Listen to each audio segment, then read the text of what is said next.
About 2 hours east of downtown Los Angeles, Fantasy Springs Resort and Casino, home away from home for Golden Boy promotion. 3 fights coming your way. Alexis, Rocha from Santa Ana, Genaro, Gamez, San Diego. In the main event, a lot of the line for Michael Perez as he takes on Peter Petrov. That's next on Ring TV.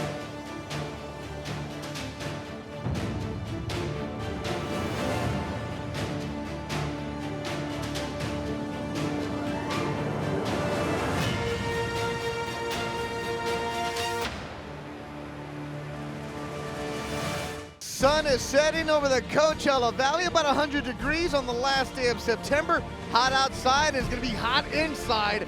3 good action-packed fights coming your way. We are inside the special event center. They have concerts, they have conventions, but it's always cool when they have boxing inside. Alongside the editor of RingTV.com, Doug Fisher, and longtime boxing scribe Steve Kim, I'm Bethel Durant. Thank you for joining us for another edition of Ring TV Boxing.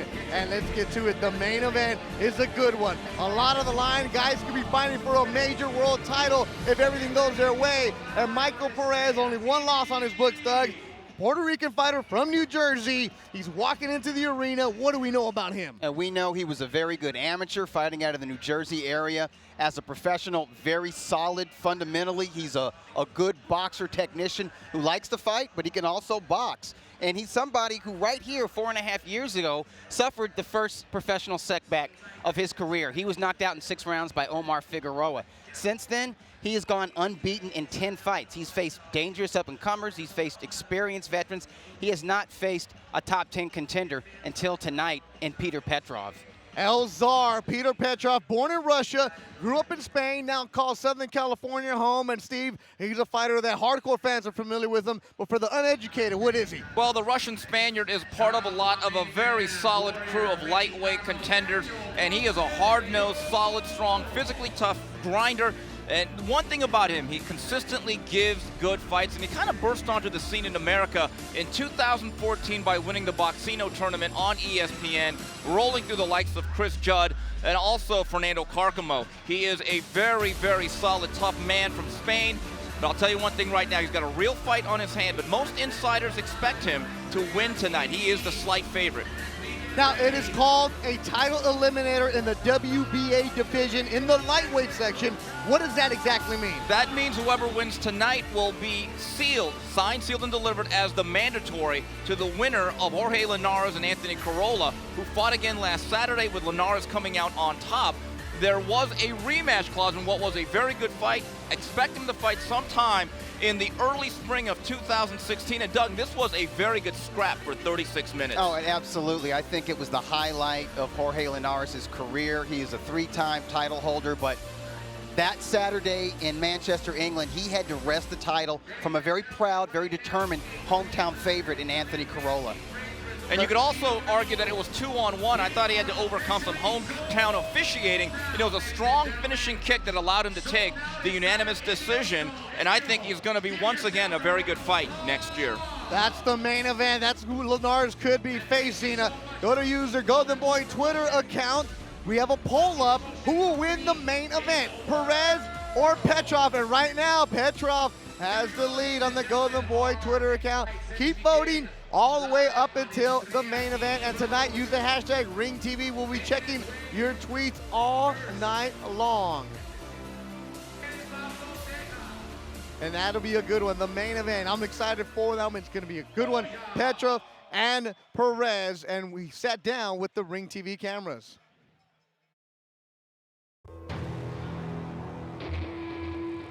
In school, they used to bully me a little bit. Elementary, middle school, because half of middle school is when I started losing weight. But they used to call me like, man, bro, you're fat, little gordito. My goal was to not lose at 60 pounds. It just happened little by little, and I just started knocking off the weight. I lost 10 pounds. I was like, hey, why not try another 10 pounds? So that's how I worked.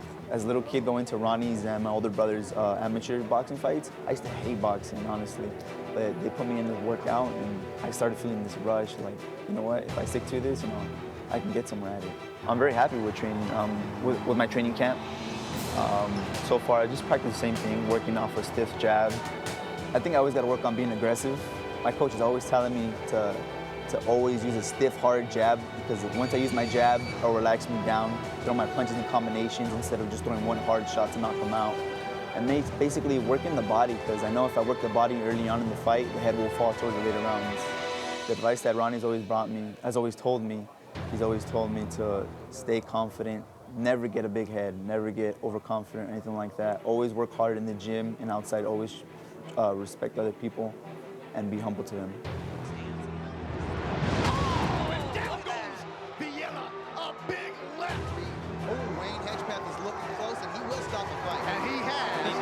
I want to better my life and my family's life. I want to be the best that I could be in boxing, which is being a world champion. Not only that, I want to be pound for pound one of the best boxers.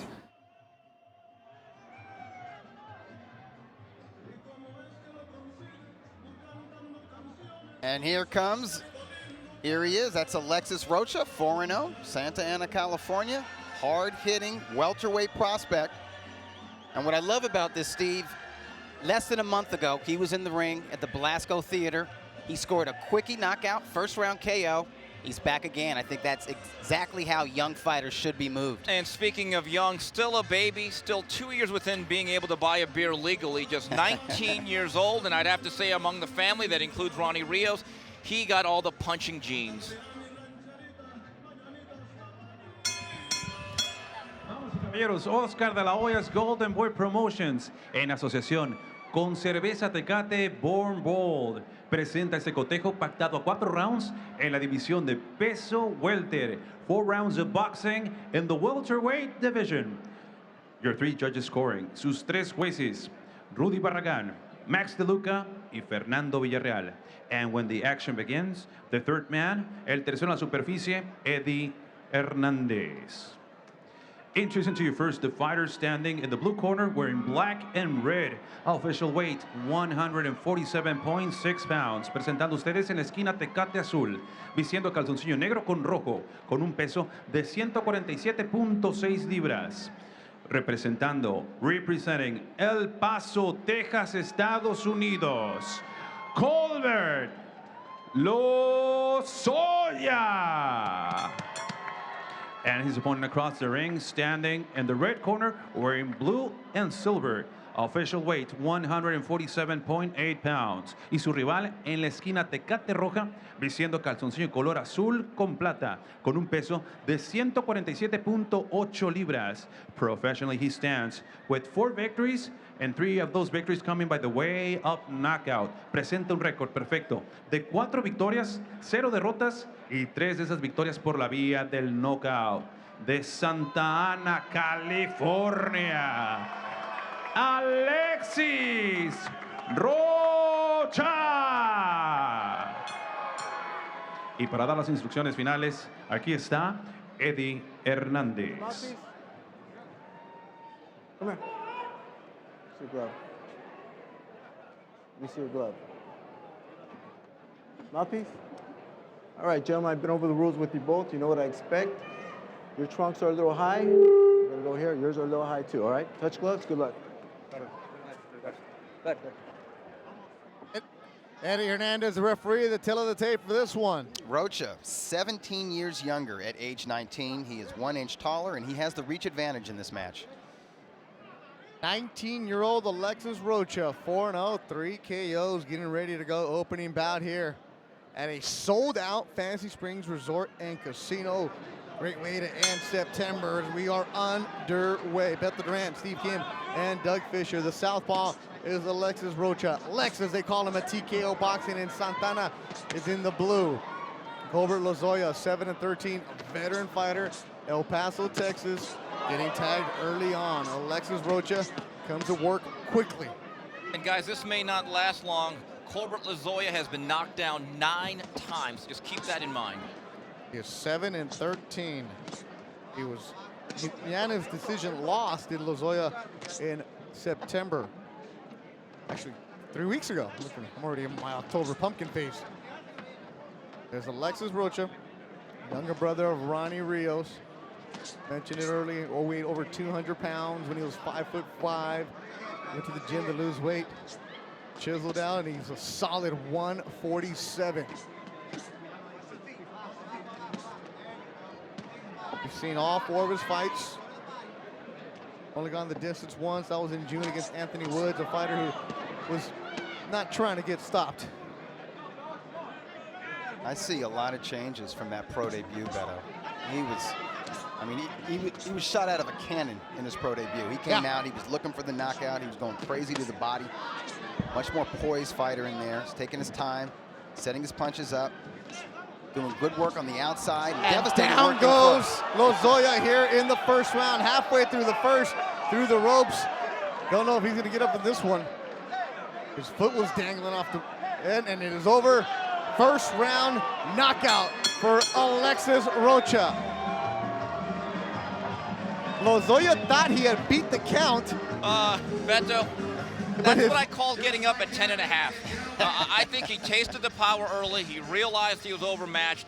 And quite frankly, that fight was only going in one direction, probably since the moment it was signed. Alexis Rocha comes in, does what he's supposed to do. 5-0 now with 4 KOs. This is his 2nd consecutive first round stoppage, and let's see how he did it. Cranking rights to the body and to the head. It was a right to the jaw. Sent Lozoya down awkwardly. May have hurt his knee in the manner in which he fell. Right, there's some nice finishing lefts, but it was a right hook that hurt him.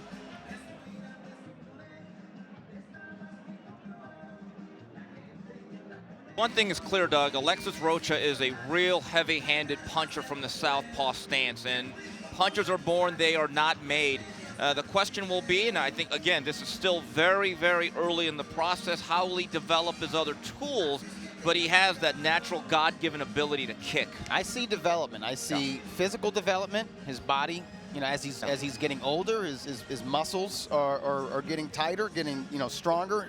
I see his technique is getting better, and he's more patient. Yeah, and we mention again, he's only 19 years old. I don't believe that the Golden Boy brass will be in a rush with that young man. There's no reason to. He turned 19 in July.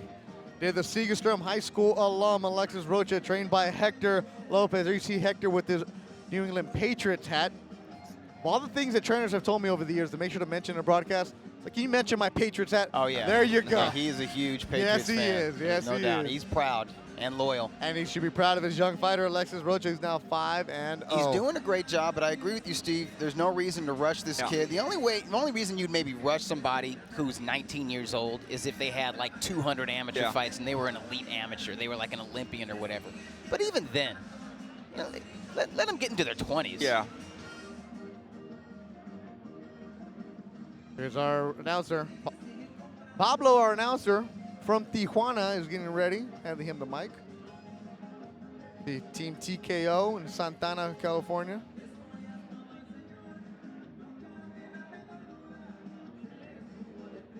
I think that's the hardest part to learn as a young fighter. After you get done, you gotta go take pictures. You gotta pose. You gotta learn.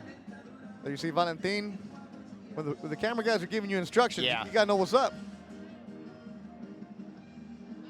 Turn to the left, there you go. Show off the Mexican flag, show off the USA flag, there you go. And then you wait for Pablo, the ring announcer.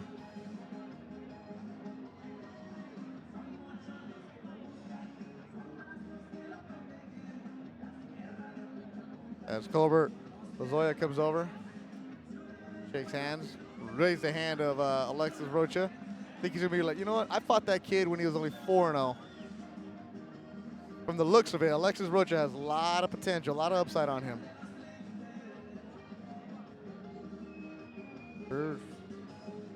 Hurry up and wait is the process right now. Make sure you go to the Golden Boy Twitter account, vote who will win, Petrov or Perez.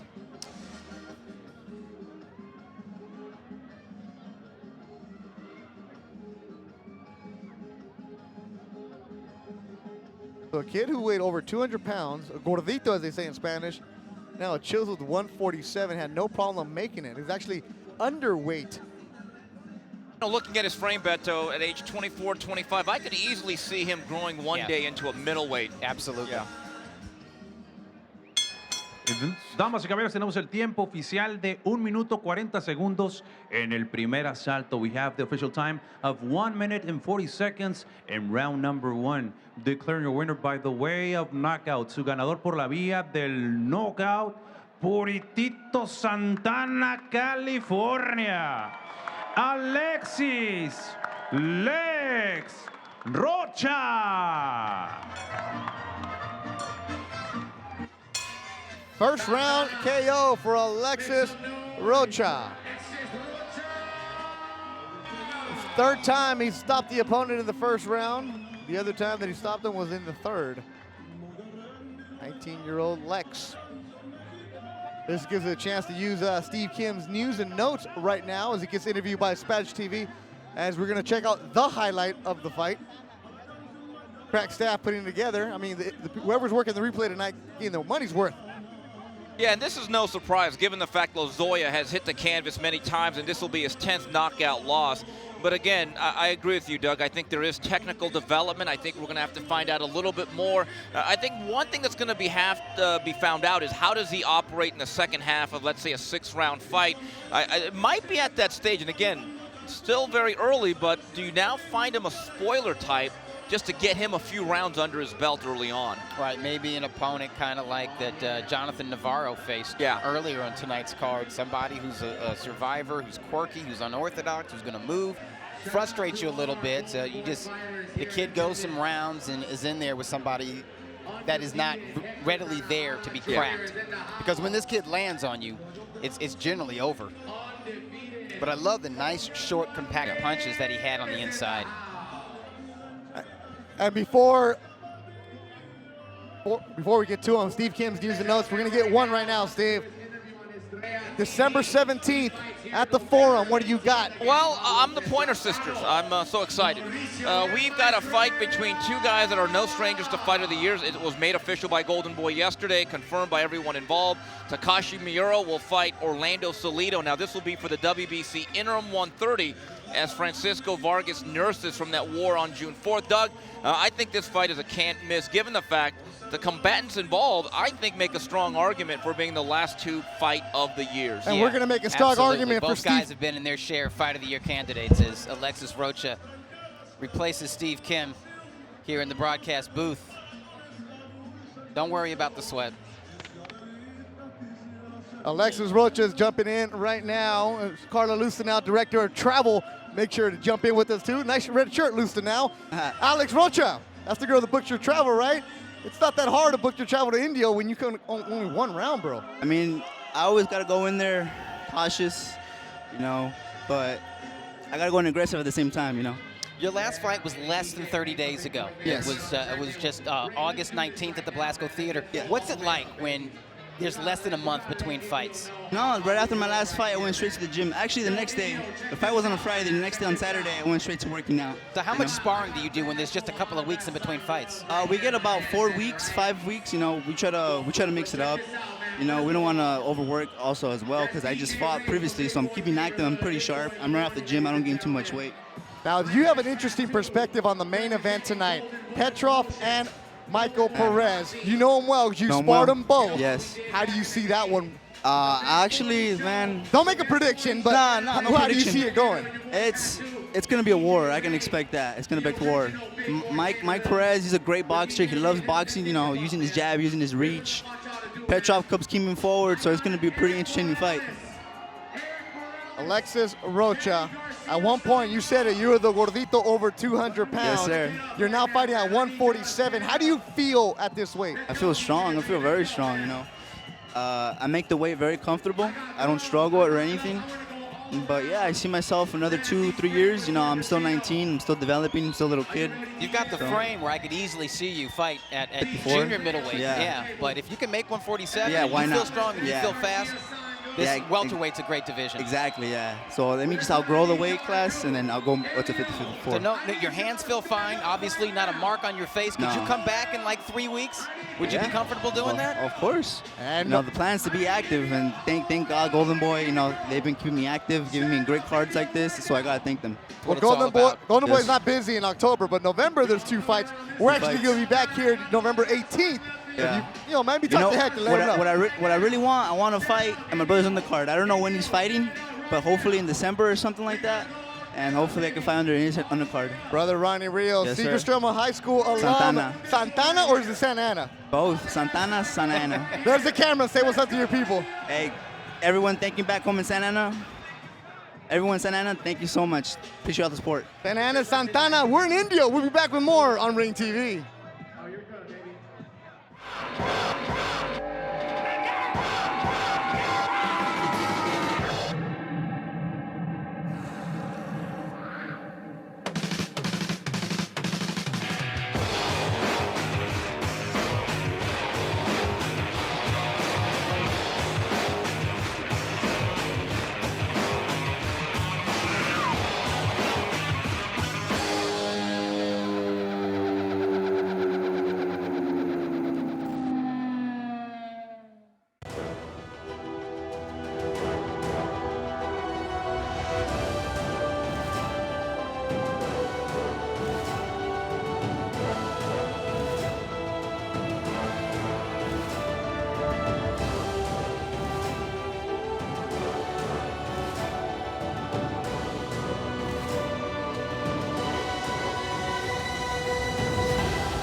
And that's next week at the LA Fight Club Belasco Theater. Get your tickets now. They always sell out.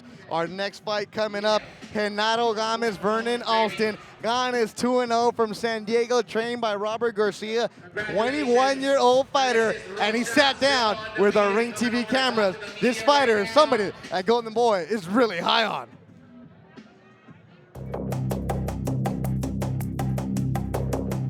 Started boxing when I was 7. I used to spar the neighbors and my cousins all the time. Like always fighting my daughters. He always would like teach me. And my older brother, rest in peace, he used to fight, so I used to look up to him. But inside of me, boxing was like everything for me. I know a lot of people in India, they all know me. And since my amateur career, I fought right there like 2-3 times in the Desert Showdown, VCR. I was a champion there too, always. And yeah, I'm really excited to go fight there. It's a great opportunity. Like I feel blessed. I've seen a little bit boxers trying to be, I don't know, Mayweather trying to copy other boxers. I don't copy no boxer. I swear. I don't even watch boxing. Like I don't watch boxing. Like I don't study boxers. I'll see fights, but I don't copy nothing. Like I'm my own boxer. We have our own school, and I don't know. It's just something in me. I could fight anyone, like any style.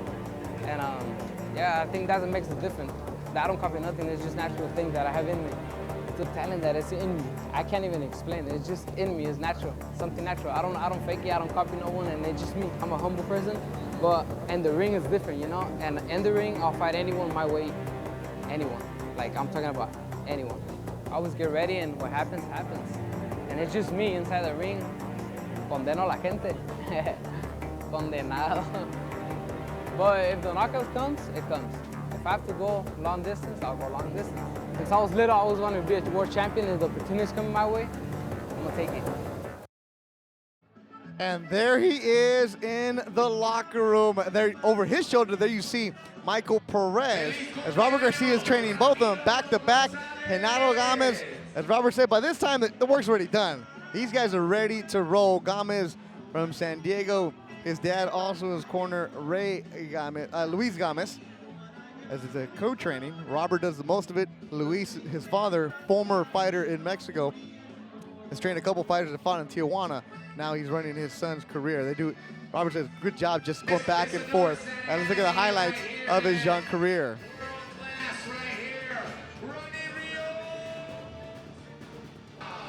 This is the pro debut of Genaro Gamez. And he was in with Archie Weah. Archie Weah. Yeah, a guy who we had seen in a previous card against the guy Hector Duarte, or Oscar Duarte. Oscar Duarte. And took him the distance. Gamez got him out of there in 1 round. And when he talks about his style, he means that. In the amateurs, he had the exact same style that he has right now in the pro. He was a methodical, stalking, heavy-handed boxer, didn't throw away punches, wasn't bouncing around on his toes. He was all about business, all about doing damage, even in the amateurs.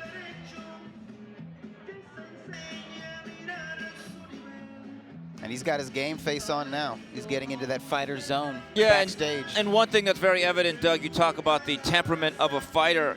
His mentality is to be very, very aggressive. And the first 2 times we've seen him, we have not seen the second round. So we'll see what happens tonight. And Steve, let's get back to your news and notes as Spanish TV is having another interview right now. We talked about Salido Miura, November 26th. We're going to work our way back on the calendar. What do you got there? Well, this fight has been finalized, and Nicholas Walters came back down to earth in terms of his financial demands, and I think this is a gem of a fight put on by Top Rank. Vasil Lomachenko, Doug, one of the great operators, one of the really good stylists in this game.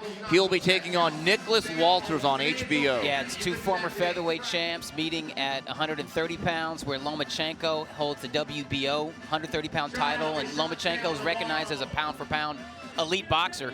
But Walter's one of the best punchers in those lighter weight classes. That's our main event right there. Michael Perez, and he takes on Peter Petrov. Perez, 24-1-2. Normally, the main event gets his own locker room, but because Robert Garcia is working them, they put them both in there. Perez says no problem with it. It's a family affair. Right, they're comfortable with it. They motivate each other. Well, they live together. They live together, and I'm sure all these young guys like Hector Tanahara Jr. and Jonathan Navarro and all those guys, Joshua Franco, they look up to him. Yeah.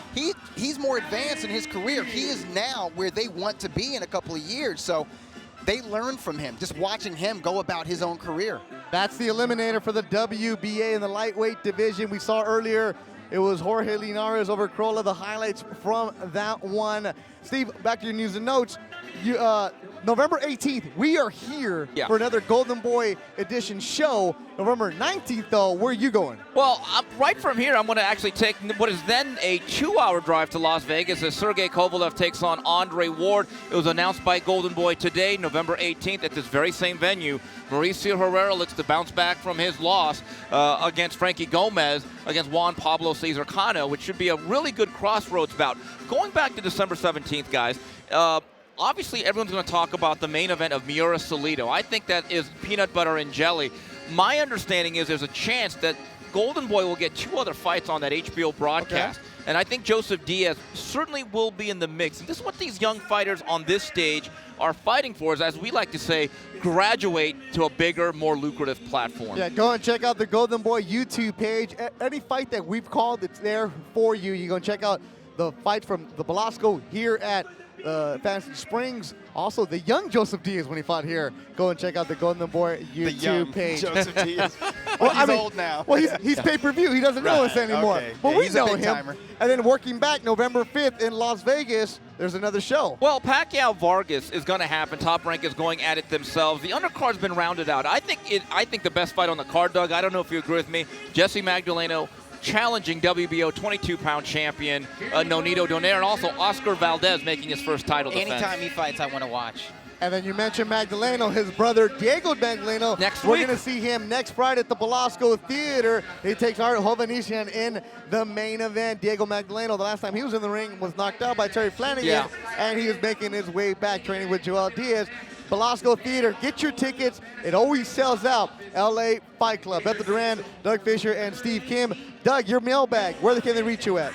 Dougie at boxingmailbag.com. People are cool. They're right now. They're all right? Everyone's happy. I mean, they're looking at this fall and winter schedule, and there's just a lot of anticipation on these matchups, from Ward Kovalev to Lomachenko Walters to Miura Salido. It's people were complaining earlier in the year and over the summer. I don't know why, because I think we've had a lot of great fights the second half of this year. And hopefully Danny Jacobs against Gennady Golovkin. That's still in the works. I reached out to Tom Loeffler, who, when he goes Jimmy Hoffa, which means underground, it's good news. It usually means he's trying to hammer something out. I'm optimistic that it can happen, but it's far from finalized. They are still working on it.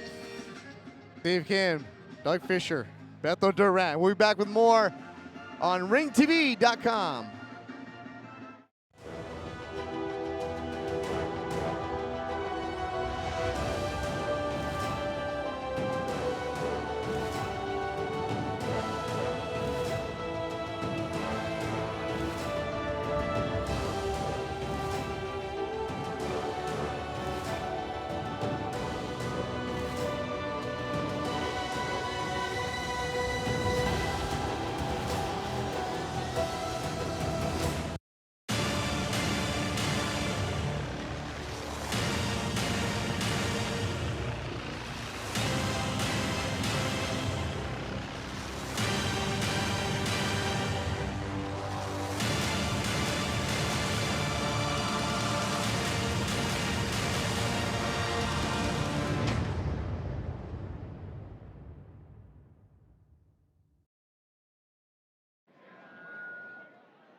That's December 17th, making his way now, Genaro Gamez, San Diego, California, where he's grown up.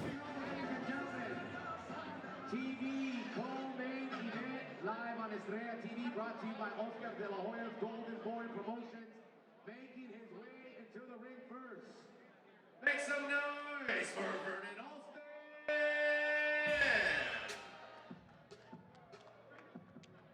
There you see his dad with the thick mustache, La Rocha, Luis Gamez. Robert Garcia in the middle. Mikey Garcia making an appearance. Hector Tanahara Sr. with the glasses. Building it up as Genaro Gamez 2-0. Co-main. So when they throw you in as a co-main at 2-0, do you mean that means Oscar really likes you? Yeah. Yes. Yeah, and Oscar is extremely high on Gamez. We're talking with President Eric Gomez just about some of these young guys over the summer. He's like, Gamez has an aura about him, an it factor. Same thing that Robert Diaz said. It's like there's something about him. I spoke with Eric Gomez about 2 weeks before the Summer Olympics, and I asked Eric, will Golden Boy be a player for some of these Olympians? And he said, you know, Steve, we're not going to get stupid and overpay for anybody. I like our cast of young kids, and I think certainly Gamez is part of that group. Gamez 21, Joshua Franco 21. You have Hector Tanahara 19. We just saw Alexis Rocha 19. The youngsters, in put a baseball equivalent, low A ball, are really loaded. Listen, a young kid that we saw his pro debut, Cesar Diaz, he's coming back November 18th to this very same venue. Genaro Gamez. Got the hair looking smooth. Cuñado on his side, wearing the red shirt. That's Golden Boy staff bringing him in. And he likes this. This walk to the ring, there's no butterflies. There's nothing but enthusiasm and anticipation because he believes he is a born fighter. This is what he was meant to do. Get in there and get it on in prize fights. And he comes into El Sinaloense. His dad from Perico, Sinaloa. In Mexico, in Sinaloense. If you're going to a Dodger game, you watch Julio Urias pitch, this is the song he comes into.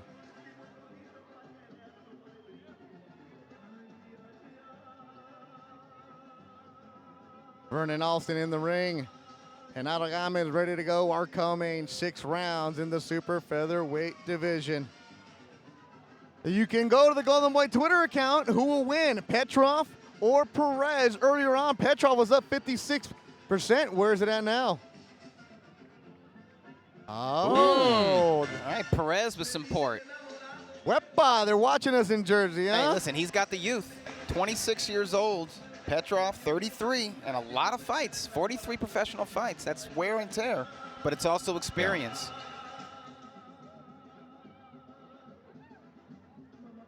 As El Sinaloense finishes up, our ring announcer from Tijuana is ready to go. Steve Kim from Montebello ready to go. Dougie from Inglewood ready Damas to y go. caballeros, este es el combate coestelar de esta noche. Pactado a 6 rounds en la división de peso ligero. And now, ladies and gentlemen, this is your co-main event of the evening. 6 rounds of boxing in the lightweight division. Your 3 judges scoring, sus 3 jueces, Alejandro Rochin, Rudy Barragán y Zachary Young. And when the action begins, your 3rd man, el tercero en la superficie, Tony Krebs. Introducing to you first the fighter standing in the blue corner, wearing silver and red. Official weight, 131 pounds. Presentando ustedes en la esquina Tecate Azul, vistiendo calzoncillo plata con rojo, con un peso de 131 libras.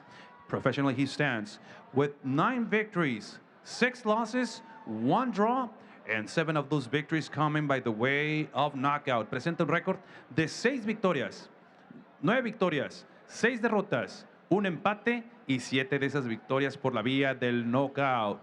Fighting out of Durham, North Carolina, Vernon Alston.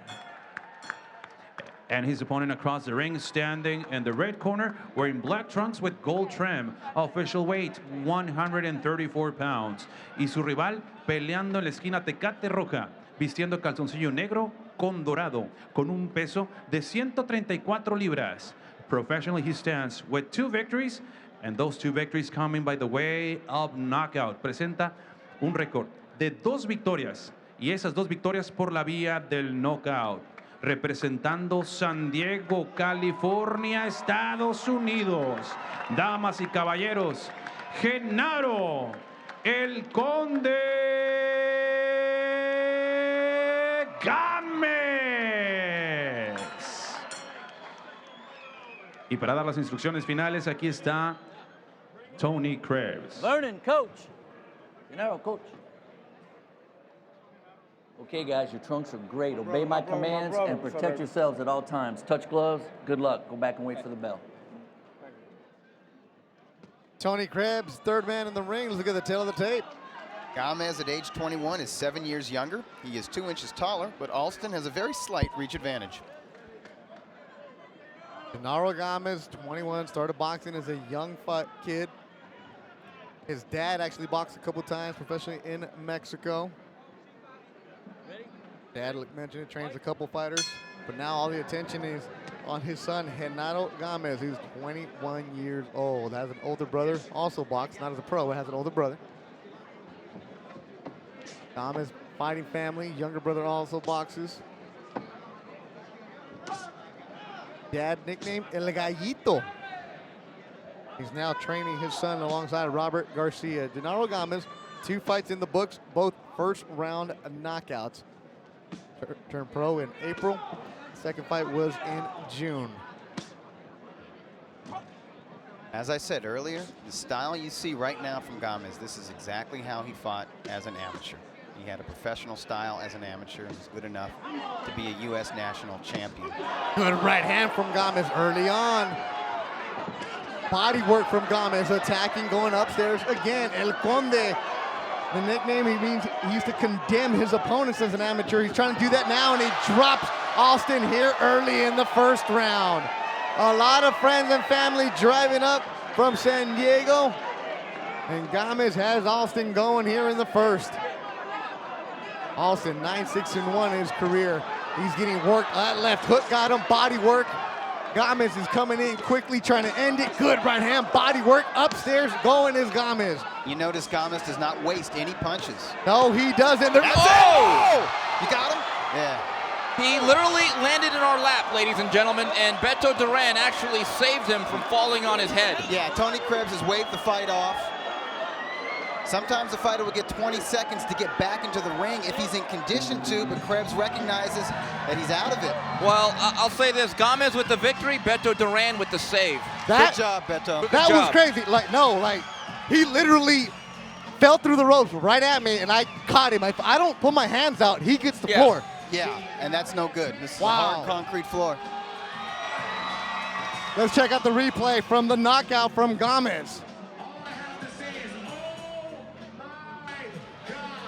Gamez on the attack, Alston against the ropes, and he got nailed with a hook while he was tied up in the ropes. Here's another angle of it, a better angle. Oh, yeah, that left. Those lefts.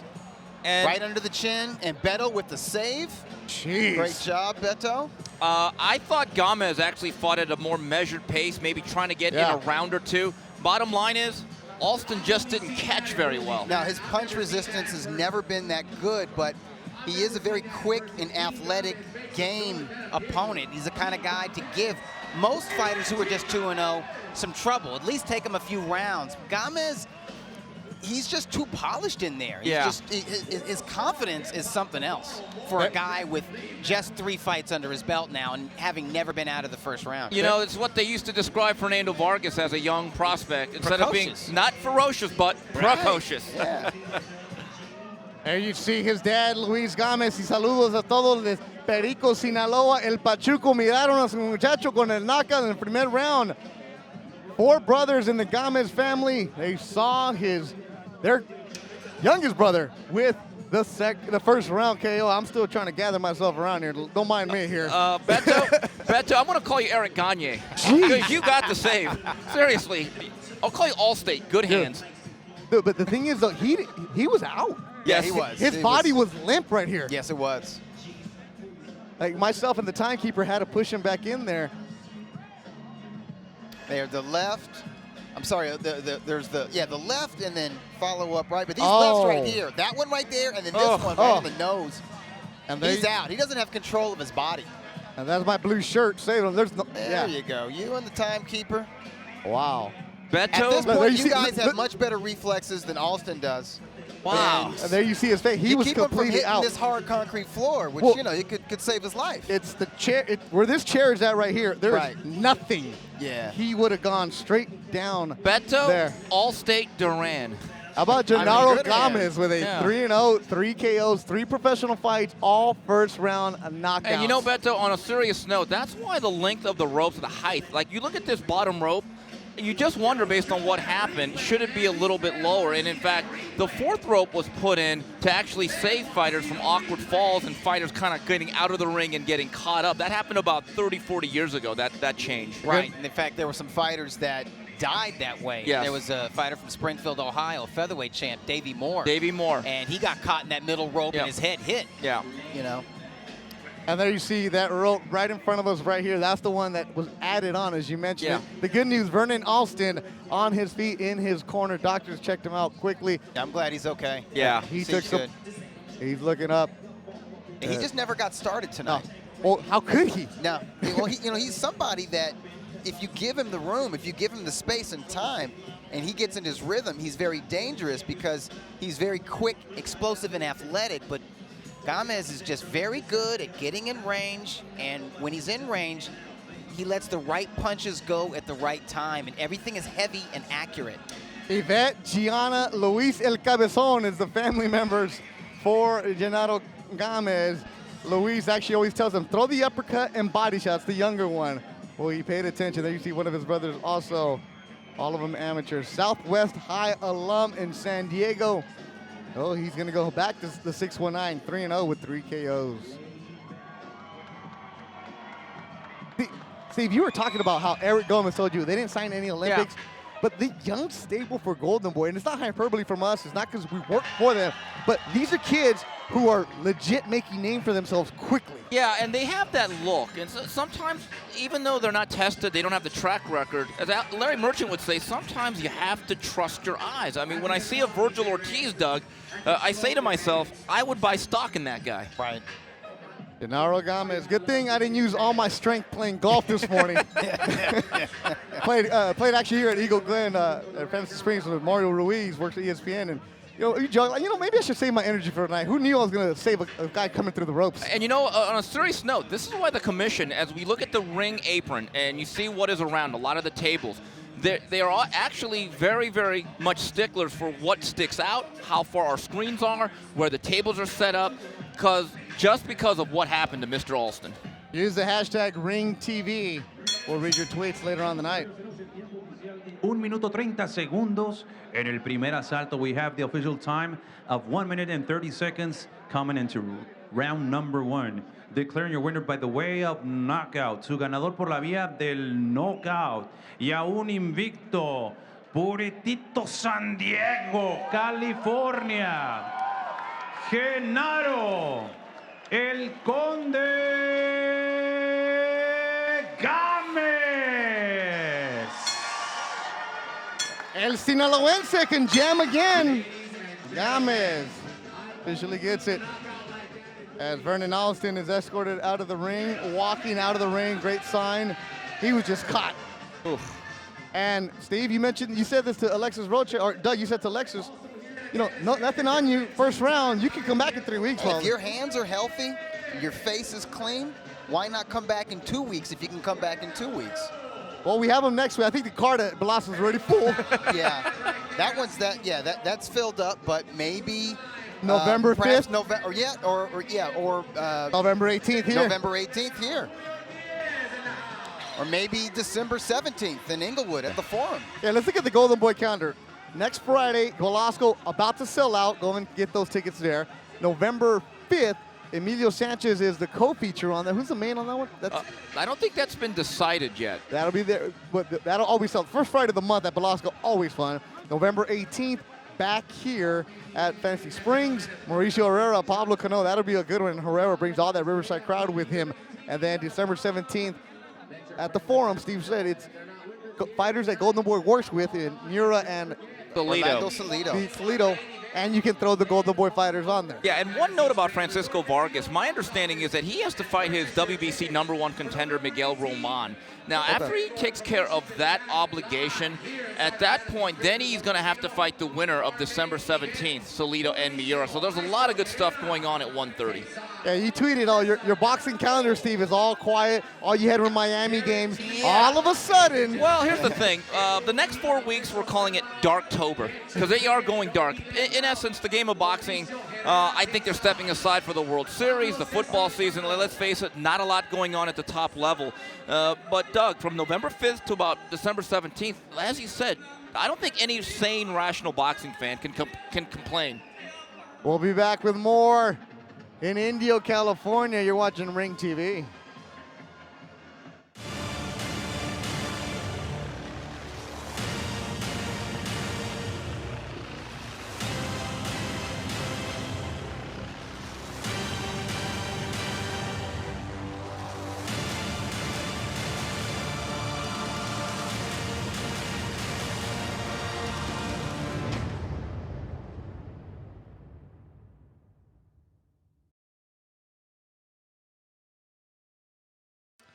Back here ringside in Indio, California, Fantasy Springs Resort and Casino. Beto Duran, Doug Fisher, and now joined by the man of the moment, Genaro El Conde Gamez. 3-0, 3 KOs.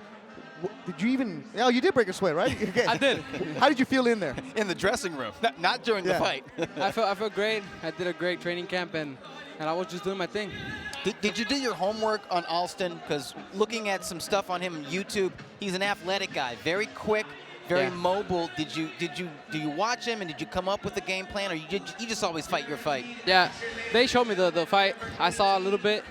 I don't really watch my opponents. I let my team look at it. But like I told you guys one time, once I get in the ring, that's when I really study my boxer, because it's never the same opponent. Like if he fought, I saw how he fought, but I didn't study him. You came out right away really controlled. It's not like we've seen other guys that have only 2 records. They come out and they're just going so fast. You have a calm approach. Just look at the highlights from the first round, because you came out real aggressive and throwing some bigger punches. What do you see here? Oh, well, first of all, I see a cute guy. Yeah, there you go. That was that right to start it off. What do you see here? It was just putting some punches together, getting warmed up. But punches landed, and I got a knockout again. This is a highlight reel knockout, because you knocked him out of the ropes, and it was over. How does it feel in just your 3rd pro fight to have that kind of knockout that goes viral, that's on YouTube, that people buzz about? It feels awesome, and I'll keep doing it over and over. If the opponent's on my level, I'll keep doing the same thing. What's it like working with Robert Garcia? I know your dad's the main trainer, but you have Robert there in your corner also. Yeah, Robert, it's a great inspiration. He's a great manager. He supports my team a lot, me and my dad, everyone, and I'm really appreciate. I'm very thankful with him. And it feels great having a great person in my corner, and he told me tips and everything. But yeah, hey, who do you spar with there? This training camp? Yeah. I spar Michael Perez, the next one. Oh, did you? We got some work in. That's good work. Yeah, we got some work. For both of you. Yeah, and I think he's 100% ready. And I spar him. I spar Billy Dib. Okay. I spar him 2 rounds. Former featherweight from title Australia. holder from Australia. Great man. Shout out to him. He's a great guy. person. Yeah, great guy. You came out Really to El awesome. Sinaloense, Los Pericos, Sinaloa. They're all excited out there. Send your Un saludo a toda mi raza de allá de Perico, Sinaloa, a todo Sinaloa, a toda mi familia. Les mando un abrazo y un beso a los que conozco y a los que no conozco, y a toda la gente de San Diego, Tijuana, Ensenada, todo México y todo Estados Unidos. ¿Y el cabezón qué? El cabezón. I couldn't bring him. He's in school. Your little brother. Yeah, it's my nephew. Oh, it's your My nephew. That's right. Your nephew. It's my brother's son. My brother, the one that passed away, and he called me dad now. He's my son. So he's my son. El cabezón. Your dad, El Pollito's all excited. There you go. They got to go talk to you back there. Okay. Meeting's ready to go. Thank you. Genaro El Conde I want to give a Gamez. big shout out to my Uncle Rob from Auto Spot. He hooked me up with a sick-ass system for this time. Look at you. Get down. There you go. He's now 3-0, 3 KOs in the first round. Our main event is coming up between Peter Petrov and Michael the Artist Perez. We'll be back with more in Indio on Ring TV.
November 18th, Mauricio Herrera always puts on a good show. Pablo Cano, 2 fighters coming off of losses. That should be a good scrap. November 18th here at the Fancy Springs Resort and Casino. Beto Duran, Doug Fisher, and Steve Kim. Our main event coming up. Peter Petrov, El Czar from Russia, born in Spain, live in Southern California, takes on the artist Michael Perez. There you see the Puerto Rican flag in the back. His dad with the glasses right there in the black shirt. And he sat down with our Ring TV cameras.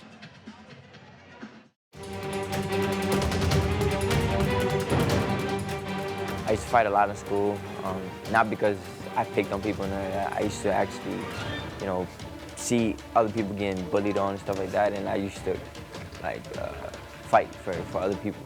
And my father was like, "Oh, you like to fight? You like to fight?" Because they used to always call him into school, and he used to come all the time. And he was like, "You like to fight? You know what? I'm bringing you to the gym." I'm like, "All right, bring me to the gym."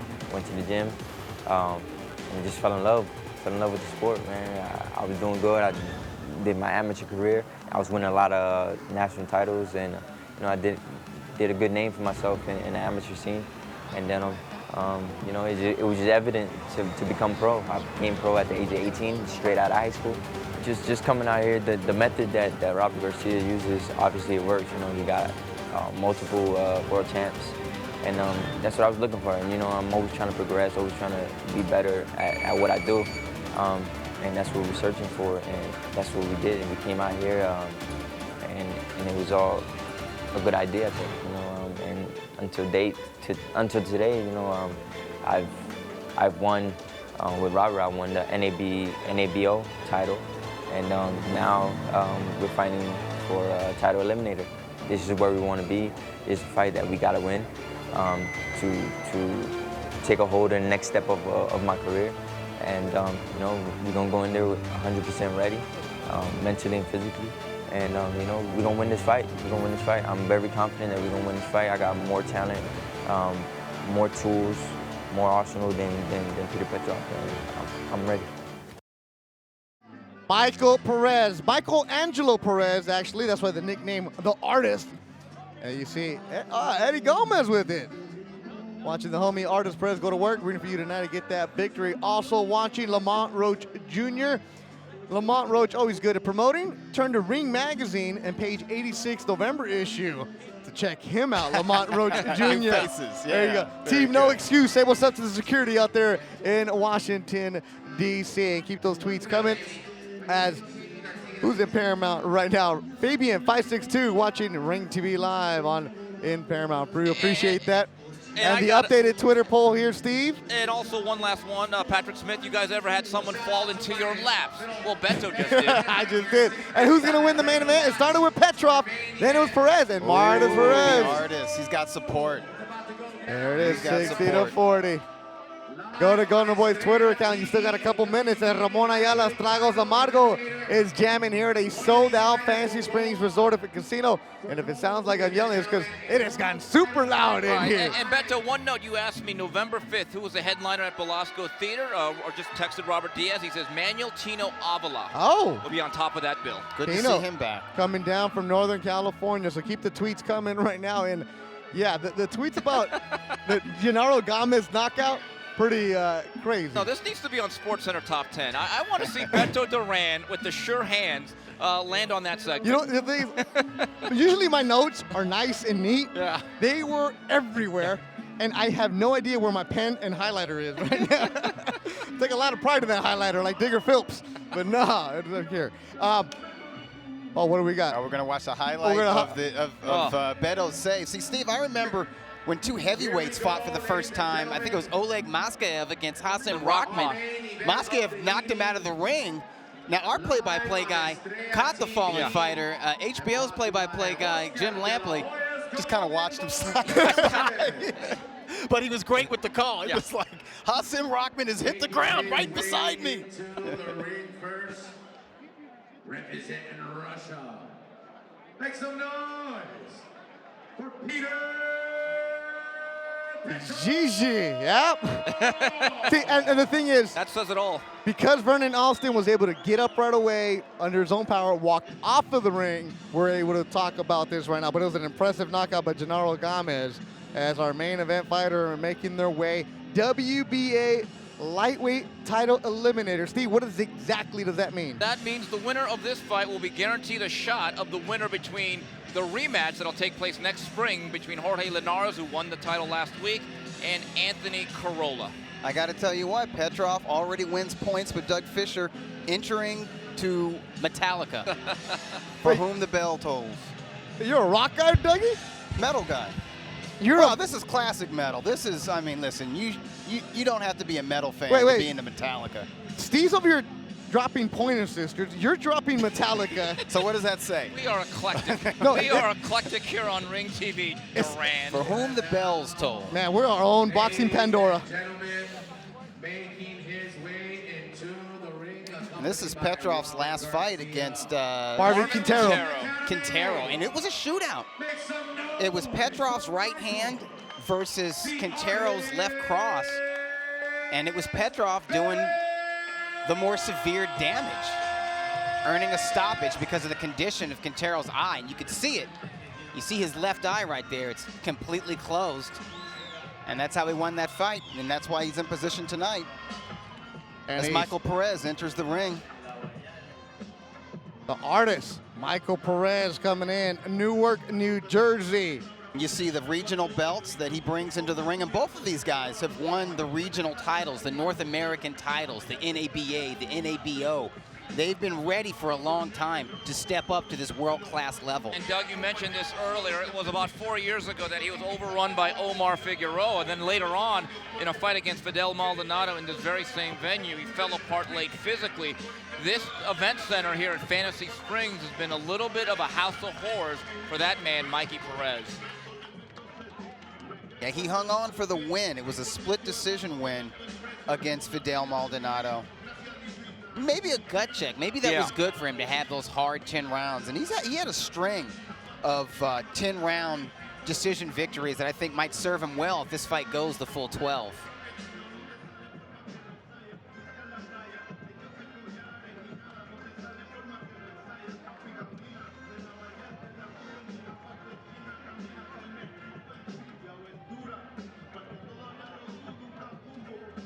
Michael Perez, you see Golden Boy President Eric Gamez in the black shirt.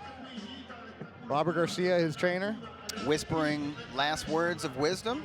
Garcia, somebody, a trainer who has been here before, a former fighter who fought for a world title and won a world title at junior lightweight. So he knows exactly what Perez is going through, what's going through his mind, what's in his heart. I spoke to Perez a little bit. I wrote a feature on this fight for UCL Live. It's clear they're going to try to box Petrov. They believe Petrov is a strong bull, and tonight that man's going to try to be more or less the matador. I think that's smart. If you see these highlights from his last fight against Martin Honorio, you look at that cut, and I think eye lacerations, cuts from accidental headbutts, maybe sometimes some legal punches, that's been his Achilles heel. So I think it behooves him to keep his distance, not make it too rough.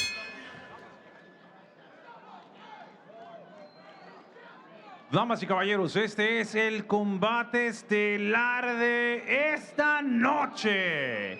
Pactada a 12 rounds en un combate eliminatorio por el Campeonato Mundial de la AMB de los Pesos Ligeros. And now, ladies and gentlemen, it's about to go down with our main event of the evening. 12 rounds of boxing for the WBA lightweight title eliminator. Sanctioned by the WBA president, sancionado por la AMB, el presidente Gilberto Mendoza. Supervisor in attendance, el supervisor Miguel Prado. Also sanctioned by the California State Athletic Commission, Commissioner John Carvelli, Executive Officer Andy Foster, Timekeeper Mike Millsap. Your three judges scoring, sus tres jueces, Alejandro Rochin, Max De Luca y Zachary Young. Y el tercero en la superficie, the third man inside the ring, Eddie Hernández. Ahora bien, amigos aficionados del boxeo que nos siguen a través de la señal de Estrella TV y los presentes en el Fantasy Springs Resort Casino en Indio, California, Estados Unidos, estamos en vivo. We are live from Indio, California, USA. Ajusten sus cinturones. Introducing to you first, the fighter standing in the red corner, wearing camouflage trunks. His official weight, 135 pounds. Presentando ustedes en la esquina roja, acompañado del entrenador internacional Robert García. Y sus shorts son camuflaje con color negro, con un peso de 135 libras. Professionally, he stands with 24 victories, 1 loss, 2 draws, and 11 of those victories coming by the way of knockout. Presenta un récord de 24 victorias, 1 derrota, 2 empates y 11 victorias por la vía del knockout. Boricua de pura cepa, de Newark, New Jersey, Michael, the Artist, Perez. And his opponent across the ring, standing in the blue corner, wearing red trunks with black and gold. His official weight, 134 pounds. Y su oponente peleando en la esquina azul, vistiendo calzoncillo rojo con negro y dorado, con un peso de 134 libras. Professionally, he holds 37 victories against 4 losses, 2 draws, and 17 of those victories coming by the way of knockout. Presenta un récord de 37 victorias, 4 derrotas, 2 empates y 17 de esas victorias por la vía del knockout. De Ryazan, Rusia, Dami y Gaspada, Pajalasta, Dobro, Pajalovic. Aquí está Peter, el zar, Petrov.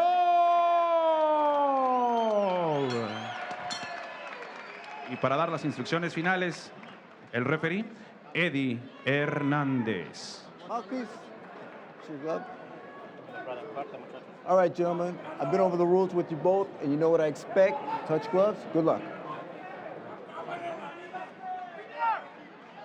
And the tail of the tape for our main event tonight, Perez Petrov. Michael Perez is 7 years younger. He is 3 inches taller, and he has a slight reach advantage.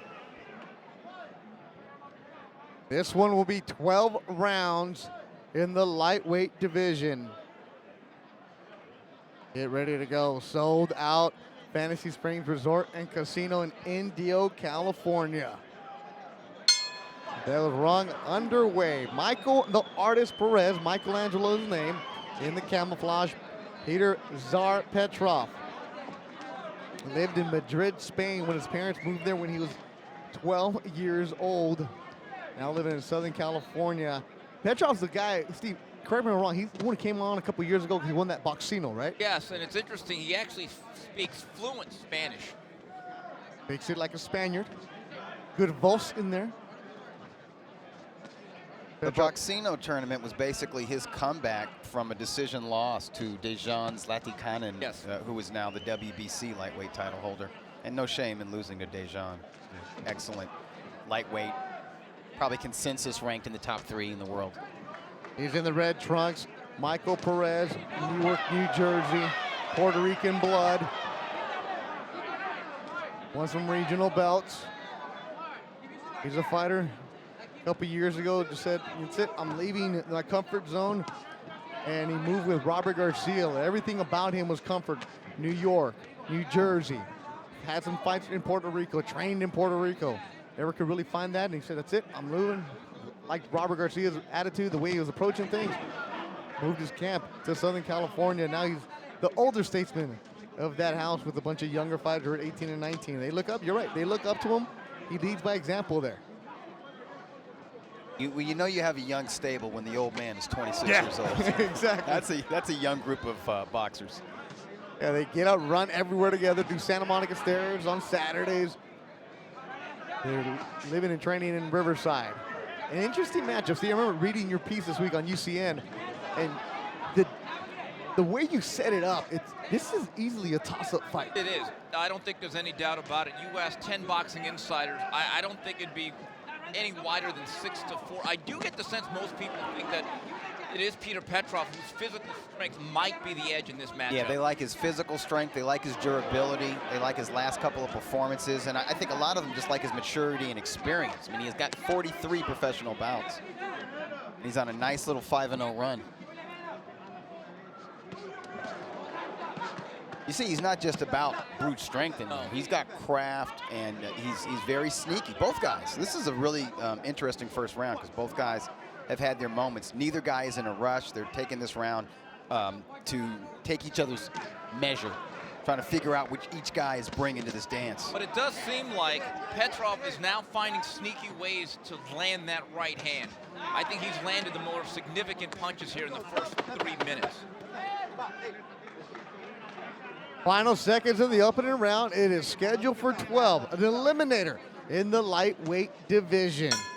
Indio, California is where we are tonight. Home away from home for Golden Boy Promotions. Fantasy Springs Resort and Casino does a great job taking care of us. Usually here once a month. And look at the bio, the sweet graphics for Michael the Artist Perez. Newark, New Jersey. The NABO lightweight title, also one of the WBA's minor titles. In 2008, he was the National Golden Gloves lightweight champion, so he was an accomplished amateur, and he's now ranked number 3 in the WBA. Of course, Petrov, 33 years old, from Russia, but has been in Spain, fought 35 times in Spain. His recent fights have been here in the United States, and he has won his share of regional and North American titles, the NABF and the NABA. And he's ranked number 4 in the WBA. Yeah, Petrov made his U.S. debut in 2014. Hasn't left since then. Spain, Portugal, Germany, Argentina, Montenegro. That's a well-traveled veteran fighter. And Indio, that's where he's at tonight, taking on Michael Perez. Perez, most of his fights on the East Coast early on in his career. The last 2 have been in California. Last time was here against Martin Honorio. Good right hand landed by Petrov. Another good right hand by Petrov. Petrov was looking for that right hand in the first round. He landed it a few times, and I think he's figured out how to deliver it and how to land it. Now he lands with authority. Petrov, the older fighter, 33. Oh, there's a cut. There's a I see cut. blood on the upper right forehead of Petrov. Yeah. Was that from a clash? I think it was from a clash of heads. And there's a cut. Perez yeah, is also cut too. Perez on his right. Oh, gosh, that right eye. Oh, good right hand landed by Hand Petrov. on the Oh, temple. and down goes Perez. Good right hands, all fight from Petrov. That one caught him, and Perez went down, and Perez is poking at that right eye that is cut. He's had tendency to get cut in his career. Petrov drops him here in the second. Left hand from Petrov. The Russian, Elzar. Bouncing on his toes. Good left from Petrov. Uppercut Petrov. Petrov is doing a lot of damage, and I'm not sure that Perez has recovered from that initial overhand right to his temple and the follow-up right that put him down. 30 seconds to go in the second round. Peter Petrov coming in strong. Left. Another left. Perez, I don't know if he ever got his legs back with 15 seconds to go in the second round. There was that earlier clash of heads. Both fighters were cut. Petrov jumped on and landed the bigger right. And Perez poking at that right eyebrow. He needs to refrain from doing that. He can make it worse. But I think he's wiping blood out of his eye. He needs to be able to see in order to protect himself. He's got to get out of this round. He's got a very good cut man in his corner, but Mike Rodriguez has his work cut out for him. Yeah, Mike is in Petrov's corner. Robert Garcia. In Petrov's corner. Yeah. Robert Garcia is working as a cut man. I'm sorry. Robert Garcia has his work cut out for him. Final seconds. I think they were. Uppercut from Petrov. Petrov did whatever he wants in this round. Yeah, landing lead power shots from the outside. Uppercuts, left hooks, right crosses. A lot of damage on the face of Michael Perez. 10 seconds to go. Good body shot. Oh, a body shot landed by Petrov. I may have spoken too soon. Final seconds of the round. Another good shot landed by Petrov. Beto, I think that was a left hook to the body that folded Perez, and it was a right hand over the top that really buzzed him. That was a huge round for Peter Petrov. And there you see Mike Rodriguez, the boxing, the crime-fighting cut man. He's a Homicide detective. Yeah. Look, Mikey. And Michael Perez. This next round, I want you to work on your defense. Okay? Hold them. Make them miss. All right? Don't exchange punches. Recover. All right? I need one more round to recover. All right? Just use it to move around. Okay? Close eye. I need to recover this round, right? Move around, all right? Move around, hold, make them miss, and hold, all right? You gonna do that? Get some water, Mike. Are you gonna do that for us? Yes, sir. All right. Petrov lands an overhand right, landed on the temple, wobbled Perez, followed up with a right to the jaw, sent Perez down. The left to the body, and that froze Perez momentarily, Steve. Follows up with a right cross. This is towards the end of the round. He had Perez in a lot of trouble. And I think some very sound advice by trainer Robert Garcia. They want to play a bit of keep away in some four corners. They want to take a round or two to just kind of regain their bearings and get Perez's legs back. But Petrov seems to be coming on very, very quickly here. And Petrov jumping on it right away. That blood from the right eyebrow of Perez flowing. Uppercut landed by Petrov. A lot of fans in Pomona does Petrov have. They're sending the tweets. Lives in Santa Fe Springs, California now. Body work upstairs. Did Michael Perez hear his trainer? Yeah, because Garcia said tie him up when he gets in close. He's not doing that. The Achilles heel of Michael Perez has always been the punch resistance and durability, and it's reared its ugly head. You know, when he faced Genaro, big left. That hurt Perez. Right on How the is he still standing on that one? Oh, but the eye is spilling blood right now. Oh. It's squirting out.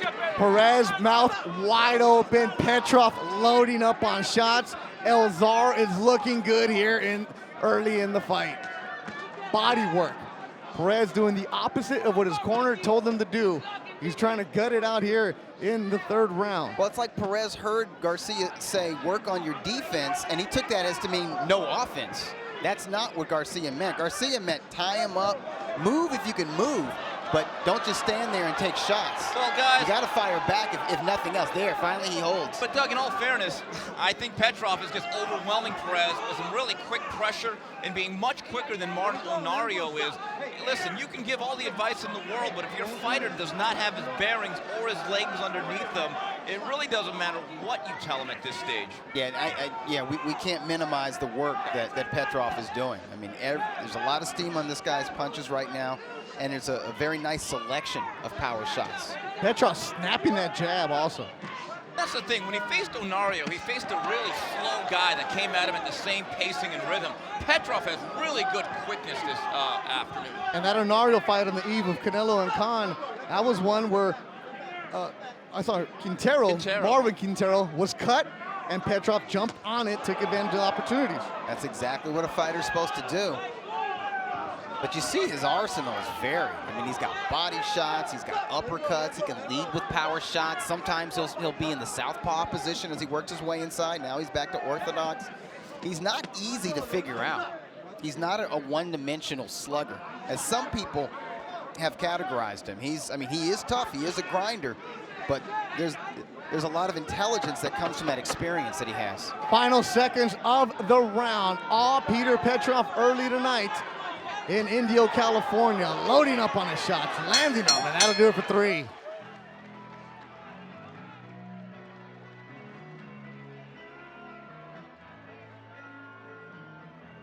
Don't stop believing is jamming right now. Is that what they're telling Perez as we're heading to the 4th? Pero estás entrando sin movimiento en la cabeza. Right here at Fantasy Springs Resort Casino, Oscar de la Hoya Golden Boy Boxing here, November 18th. Sigue con el jab, moviendo la cabeza, círculo, no te entres enfrente de él, ¿ok? Moviendo los lados. Out of the Fantasy Springs Resort Casino, head on over to the Fantasy Springs Resort Casino box office and purchase your tickets for Vernon, November 18th, right here. Fantasy Springs Resort Casino. Petrov was on the attack for the entire duration of round 3. Perez was trying to minimize the damage and simply was not able to. Petrov working his way in. There was a nice short right cross. landed by Perez in retreat, but you see the blood dripping from that right eye. And Eddie Hernandez sending Perez over to the doctor on our notes in front of us. Look at this guy, just blood all over our notes right here. As there was a clash of heads in the second round. Doctor says we will continue. Robert Garcia is working as cutman and trainer for Michael Perez as we go to the fourth. Peter Petrov. Ozar looking good, calling Southern California home. Petrov body just looks chiseled also. More work, keeps on coming. Going to the block, attacking, uppercut, doing good. This is a Petrov that looks more fluid and better than he was in the last fight against Marvin Quintero. No, he also looks quicker. I would say at this stage, Beto, and obviously all 3 rounds early have gone against Michael Perez. I think he's going to have to land something big, almost a Hail Mary punch to really stem the momentum of Petrov, who's just coming on like a locomotive. He is punching back here in round 4, and that's something he wasn't doing in rounds 2 and 3. There you see Elzar on the side of the trunks of Peter Petrov. Also true boxing heads, has the sponsors behind him. Only the United States a few years got the sponsorship down. There's Peter Petrov, Elzar, born in Ryazan, Russia. Lived in Madrid at the age of 12 with his parents moving there for business. Dropped Perez in the second. After that clash of heads, landing some heavy shots. He's going for that uppercut, isn't he? Yeah, and he's landing it from mid-range too. He's leading with the uppercut, which you're usually not supposed to do. It leaves you vulnerable, but he's able to get away with it because Michael Perez's vision is hampered.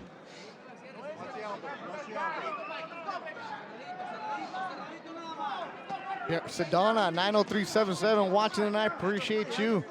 Everybody on the Twitter timeline is just impressed with the way that Peter Petrov is looking right now. He's dishing out a lot of damage in just a few rounds as he gets a different angle to get off at. And he's attacking the body here in this round. And he's not just squaring up in front of Perez and grinding it out that way. He's switching his foot placement and attacking from different angles.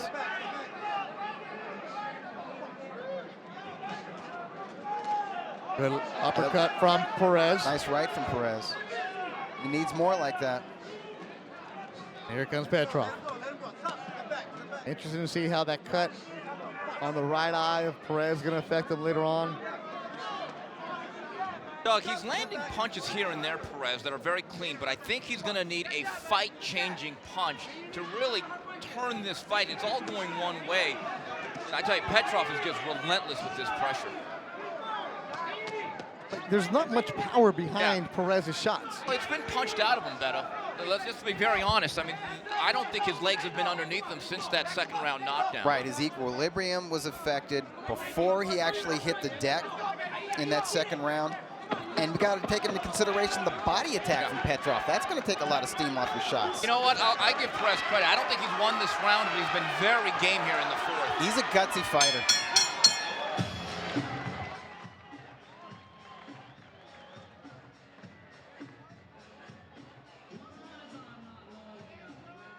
Slick Rick jamming. 5th round coming up. And that's the corner of Michael Perez. You're taking too much, Mikey. I don't want to see you get hurt, Migo. I think it's too much. Me personally, I think it's too much. Okay? I think it's too much, Migo. Huh? I don't want to see you get hurt. All right? This last round needs to be the way you finished it. It's got to be the way you finished it. The way you finished. That's the only. I'm gonna give you this round, all right? Te voy a dar este round. Got to be exactly like that. Quiero que te cierres and just go throw your hard punches, but keep your chin down and bend your knees and back him up, back him up. This one round, that's all I'm gonna give you, all right?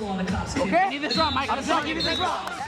Robert Garcia trying to stop the fight. Michael Perez talked himself into one more. Well, this is why we're seeing highlights from round 4, and you see the uppercuts and the damage these uppercuts are doing to Michael Perez's face.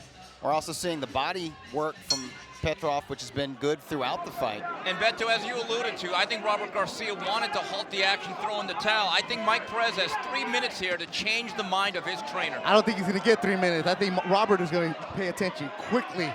Because the way that Petrov had just come out right away, jumping on him. Robert's going to be quick to protect his young 26-year-old fighter. And Perez still looks like he has that glazed eye effect. And we had a competitive feel-out opening round, but Petrov felt what he felt, saw what he saw, and jumped on Perez at the start of round 2, and it's been all Petrov since. Also, Perez's dad in the corner with Robert Garcia. Doug, I think we have identical scorecards of 40 to 35, and I think Robert, being an honest guy, I think he must have the same scorecard. I think certainly that will paint a certain perspective as a trainer whether to allow this to go on too much further. Yeah, Garcia's not scoring rounds. He's just looking at the cumulative damage on his fighter's face, and he knows from being a fighter himself the damage that body shots do. And that's the danger of facing a hard-charging grinder like Petrov. He may not erase you with one punch, but he will just consistently erode you round after round with really a selection of hard punches to the head and body. Don Jose Vitela, the man from Durango in Monterey Park, said this isn't going 12. That's his message. I think Peter Petrov trying to listen to him.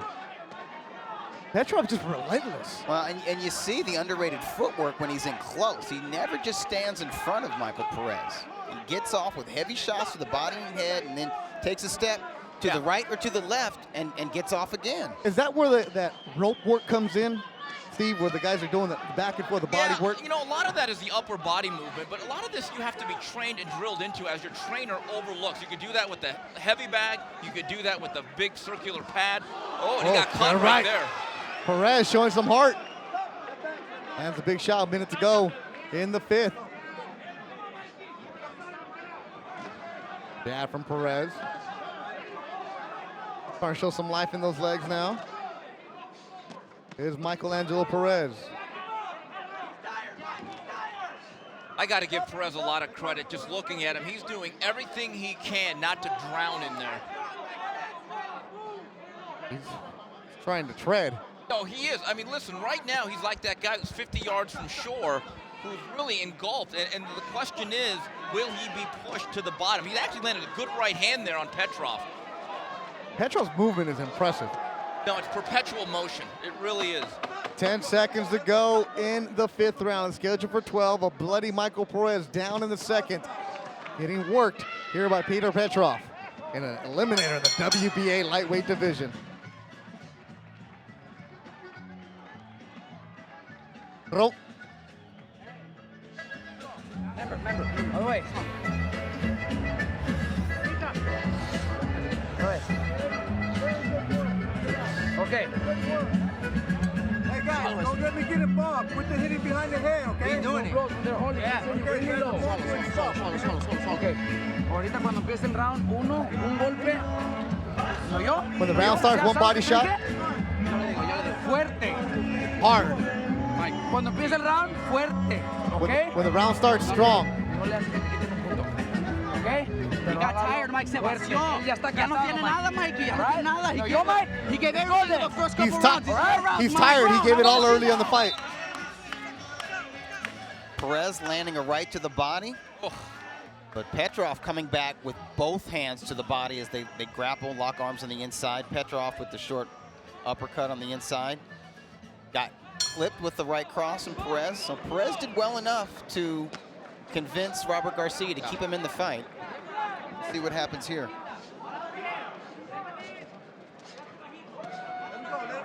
Sixth round, scheduled for 12. Body, low blow, Michael Perez. And Garcia wanted him to go hard to the body early in this round, but could that have been intentional? Could that have been intentional by some time? You know, I remember a fight between Fernando Vargas and Felix Trinidad when Vargas seemed to have all the momentum and a punch straight low. Things like that, Beto, absolutely can be very, very strategic. There's a lot on the line right now. Eliminator, the winner goes and gets a shot at the world title. You're desperate. I'll tell you what, Petrov recovered very fast. He didn't get much of a reprieve if that was intentional. Not that it was, I'm just saying. No, it's, hey, listen, it's possible, but. Good exchange between the two. More blood coming down the right eye of Perez. That was cut early in the 2nd. Uppercut from Petrov. He's in the red. The Russian Spaniard. Right hand. Double right. Perez looks tired. These punches have taken a lot out of him. Petrov's one of these guys. He's not fast. He's not fast, and his punches don't appear that crisp, but they're heavy. He's just got one of these guys who's a methodical guy who does a lot of damage. He's like throwing in volume also. Yeah. Hands are free, guys. Body work. Good. That was a hard left to the body. Right from Petrov. Standing in the middle. I like that here and there Perez is trying to go to Petrov's body, but he's just being soundly outworked round after round. Well, Perez's game, he's gutsy, but quite frankly, it looks like he's outgunned. Is this a step up in competition for Perez? Well, if you look at the history of Perez, and again, all of this has happened here in Fantasy Springs. He was overrun by the physicality of Figueroa, fell apart late against Fidel Maldonado. This was the big question, was his durability against a hard man like Petrov. And I got to tell you, looking at Garcia, he looks very concerned. If it's in my mind, I'm thinking to myself, he probably hasn't won a round. Things aren't getting any better. And you're facing a hard-charging guy. You may want to start thinking about pulling out that towel. He was trying to do it 2 rounds ago. Right from Perez, answered by 2 from Petrov. Final seconds of the round. It's been all Peter Petrov tonight in Indio. Yeah, exactly. Oh, Lil Maná is jamming. Oye, mi amor. That's the song that gets every person all fired up. This song right here, guys, when you play like at a Mexican wedding or quinceañera or backyard party, every girl starts dancing, and the guys are like, yeah, I guess I'll go too. That's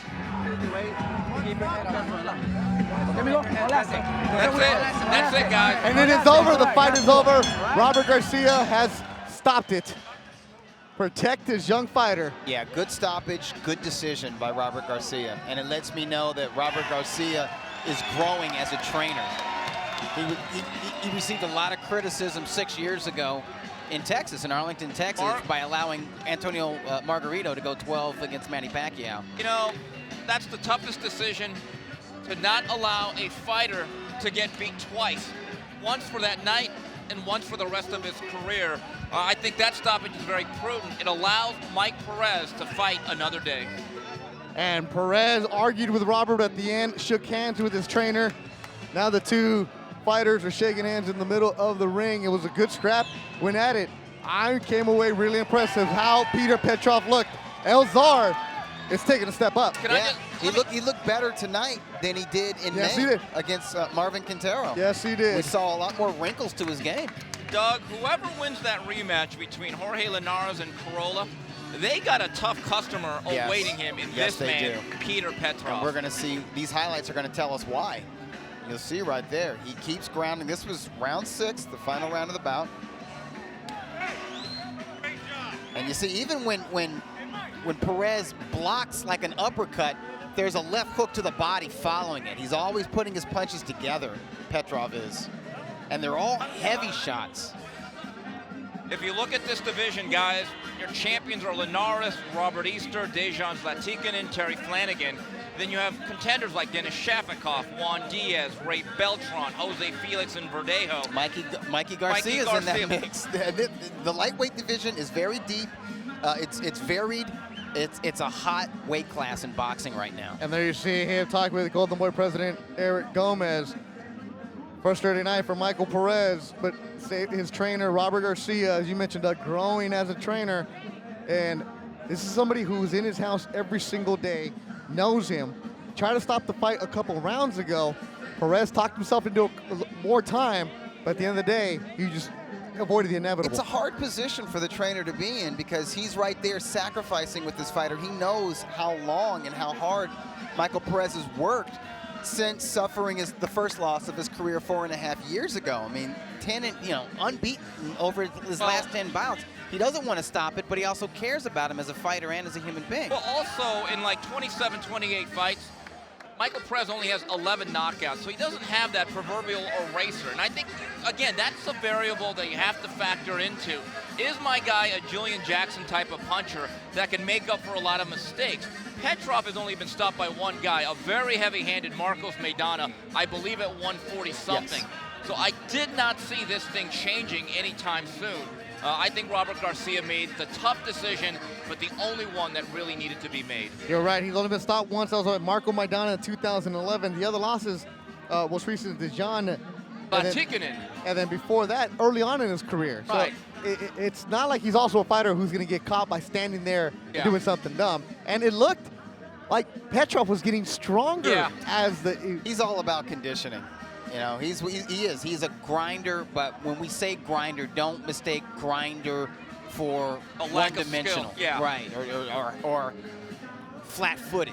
He's actually got pretty decent footwork. He's not nimble in there. He's not Jorge Linares. You know, but he's a very dangerous, legitimate lightweight contender, and he's dangerous for Linares if Linares wins that rematch for Corolla, because even though Linares is a full level above Michael Perez, he has the same Achilles heels. Rocha abandona la pelea al final del round número 6 by the red corner stoppage at the end of round number 6. Your winner by the way of knockout, su ganador por la vía del knockout y avanzando por el campeonato mundial de peso ligero de la AMB, Peter El Zar Petrov.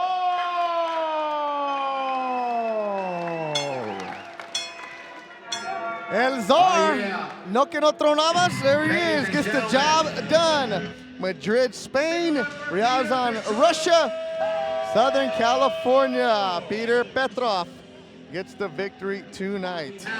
As we hear Metallica, the classic heavy metal, and Petrov looks like he's made out of heavy metal. He is sculpted out of steel. Really? Petrov's promoter is a gentleman by the name of Ari Palulo. Now, he is the one who came up with the Boxino format, and the biggest star that Boxino has ever produced was Acelino Copo Frietes. But this tournament here throughout the years has consistently provided a springboard. Willie Monroe won the middleweight tournament a couple years ago. And now he's a player in the middleweight division. Basically got a fight with Golovkin, and I think Petrov is the next guy from that Boxino format. Looks like he's going to get a very, very significant opportunity very soon. 7 fights in the books. It was a good night of boxing in Indio, California. Basti Samir started it off, unanimous decision. Jonathan Navarro, decision. Then the knockouts came. Javier Padilla, Indio, California, second round stoppage. Luis Coria, second round. Alexis Rocha, first round. Genaro Gamez, first round. And Peter Petrov with a TKO in the 6th round. We'll be back in Indio November 18th. The next Golden Boy production on Ring TV will be next Friday at the Belasco Theater. Make sure you get the tickets. Always sells out. And then November 7th will also be at the Belasco Theater. Tino Avila. And as always, do appreciate all the tweets from everybody on Ring TV. I think we're going to talk to Petrov, but we're going to find that out. We'll be back with more. You're watching Ring TV, production of Golden Boy Promotions in Indio, California.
Here now, Fantasy Springs Resort and Casino. Good night of action as El Czar Peter Petrov is making his way over after shaking hands, talking to the promoters.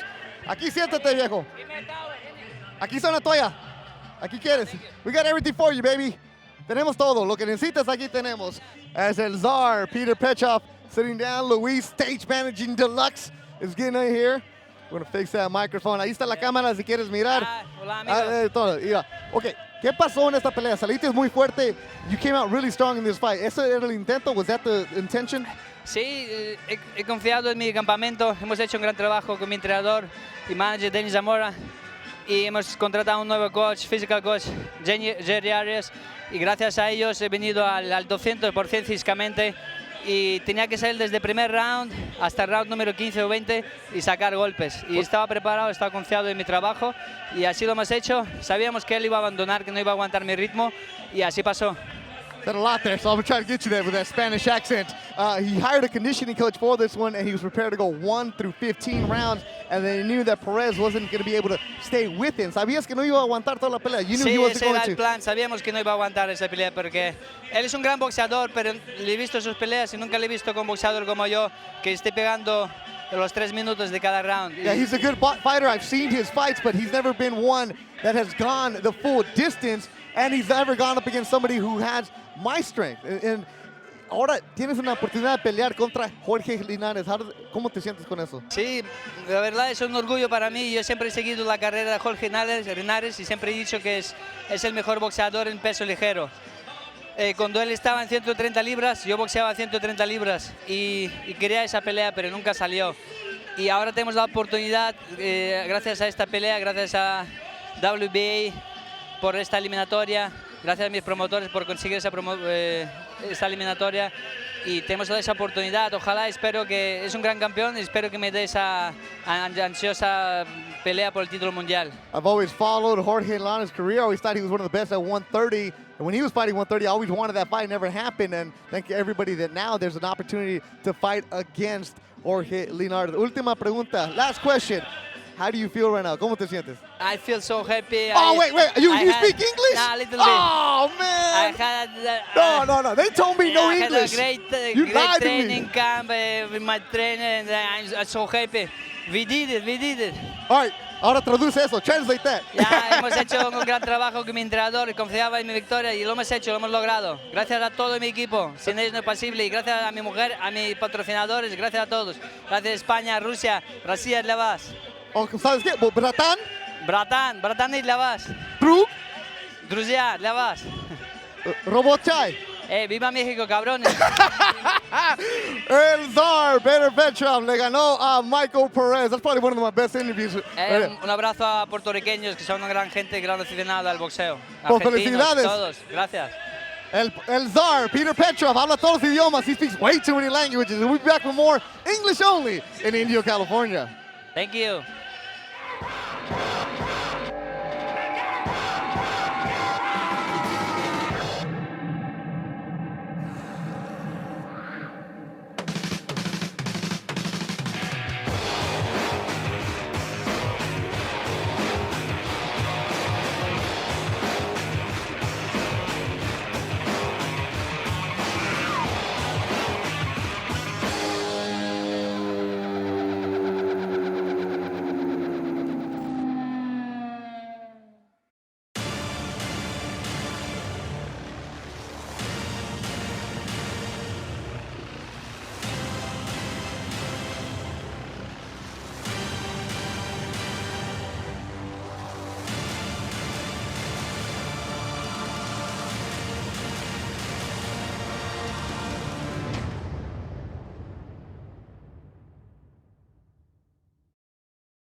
That's next week on Ring TV Live. There you see Peter Petrov getting checked out by the doctors, as is normal for every fighter after a fight. There you see Petrov, 38-4-2, and he was saying afterwards that he really wants that Linares fight. Wanted it at 130. Now he's really excited to get after it.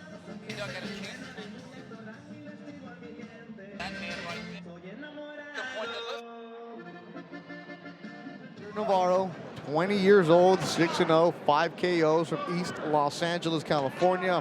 His opponent, Farkad Sharipov, 32 years old. Navarro, Doug, you know his entire family. You've seen him since he was basically a toddler in the gym. He comes from a fighting family in East LA. Yeah, I was training with one of his uncles, Nacho Navarro, when he was born 20 years ago. Oh, jeez. And of course, he has other uncles. Jose Navarro was a top contender and a world title challenger at junior bantamweight, and Carlos Navarro was a junior bantamweight, featherweight, fringe contender, and an incredible U.S. amateur. Farkad Sharipov. And then you see the Navarro family looking on. You don't have to stream that with your phone. We got Ring TV for you, baby. And you'll get the replay tomorrow. Actually, later on the night, the crack staff from Ring TV puts it up immediately. Go to the Golden Boy YouTube page to see archive fights of all of Navarro's 6 fights have been on Golden Boy. All of his fights have been at the Belasco, and one was at StubHub. This is the first time he's at Fantasy Springs. Had a lot of friends and family in attendance. His opponent, Farkad Sharipov, 4-8, more of an MMA fighter, and he will switch southpaw to orthodox with ease. He is a fighter who came to the United States 10 years ago. Why? He said he looked on the map and Florida was nice. So that's how he ended up there. He's actually took this fight on Wednesday, last minute notice, because the original opponent for Navarro fell through. Razo found this guy, and I think Yusti tweeted about it, how they gave him a good matchup here. Yeah, well, taking a look at this, pedestrian record, 4-8, lost 7 in a row, but it has to be noted, he's never been knocked out. For one thing he seems to be pretty crafty, switch hitting, and he seems to have durability. Some of the names on his resume, Kevin Watts, Raynell Williams, and Samaje Thomas. So he's been in there with some other prospects. And he's pesky in there. He's a difficult opponent, in part because he's tough and he's game, but also, and Mario, you alluded to this, he's a switch hitter. He's got a very awkward, but also mobile boxing style. You said never been knocked out, nor has he ever hit the canvas. He's never been down. But the reason that pedestrian record, he uses boxing to stay in shape. He's an MMA fighter, a jiu-jitsu black belt, more of a wrestler. He actually has an opportunity to win a MMA belt in a different league, Titan FC. It's in Miami. October 30th is his main event. He's the main event fighter in that. He's using today, as he said, a chance to come out and spar and take advantage and work on my craft, the striking part. So he's here, he's in shape, he's ready to go. And it's gonna be an interesting night for Navarro. Let him go.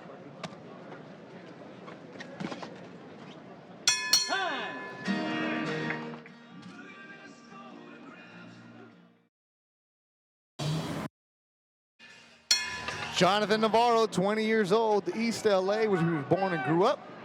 Now lives in Riverside at the Robert Garcia Boxing Academy. It's essentially a dorm that they have there with Navarro, Joshua Franco. You have Hector Tanahara, Michael Perez, the main event, also lives there. These guys didn't go to college. That's where they're going. They're learning to get away from home. They're growing up on their own. Robert Garcia restocked his young stable. And he mentioned the fighters he's sparring against. Some of the most elite spots. When you go up against Mikey Garcia and you're sparring, that can't be replicated. That's a learning experience, and Navarro realizes that he's very much a work in progress. Obviously, he's just 20 years old. And he's trying to work on, he's trying to improve fight by fight, and wants to show us different aspects of his game, different aspects of what he's learning in the gym with each bout. You know, Navarro has 6 wins, 5 knockouts, so certainly early on he's shown some punching prowess. I get the sense early on this is going to be a bit of an experience for him. See how he can hold himself together fundamentally. This looks like a fight that's going to see the final bell. Sharipov has certainly perfected the art of survival. So let's see what Navarro can do in terms of staying fundamentally sound and being able to corral a very, very awkward opponent. Also staying focused against somebody who can be frustrating. Because he's not just surviving, he's pesking in there. When you relax a little bit, that's when he tries to swat you with some punch from an odd angle. And for young fighters, it's one thing when they say, okay, we're going to throw you up against the southpaw. That's how you prepare. This dude is switching after every single punch from southpaw to orthodox. That's got to be interesting. It's also going to see if he gets frustrated for Navarro. Thunder Navarro, you see across his belt, the nickname, yes, his favorite fighter, Arturo Thunder Gotti. The late, great Arturo Gotti. Referee Tony Krebs getting in there. And Beto, there is a slight abrasion right around the left eye of Navarro. And I think, again, that's from some of the pesky work that's being done by Sharapov, who's very sneaky with his punches. Sharapov said he's always been about the combat sports as a kid. Good body work landed by Navarro. About Sharapov, I would certainly say that his attack is not paint by numbers. There's nothing really fundamental about it. It's not what you do textbook-wise. He just kind of makes it up as he goes along, and those can be the most difficult guys to look good against. Can you learn anything from that, Steve? Yes, learning how to adjust and adapt. This will be valuable experience. Will this be the type of fight for Navarro that he'll put on his highlight DVD? I don't think so, but listen, you learn more in fights like this than first-round blowouts. This is where broadcasters earn their money. You got to come with a lot of information, and you got to keep your eyes on what's going on. Good shot landed by Sharapov. Final seconds of the second round. Scheduled for 6. Well, ladies and gentlemen, we are just about 1 minute away from your live VIP meet and greet with Iran the Blade Barkley, former middleweight. There you see the co-main tonight, Genaro Gamez from San Diego, also trained by Robert Garcia. He will be taking on Vernon Alston, a veteran out of North Carolina. Gamez going really high on this kid. Standout amateur. He's another one who's had fights come up, and all of a sudden the opponents just don't get on the plane. They don't show up. He's intimidating. I mean, he's fought twice, but we haven't seen a collective 2 rounds from him yet.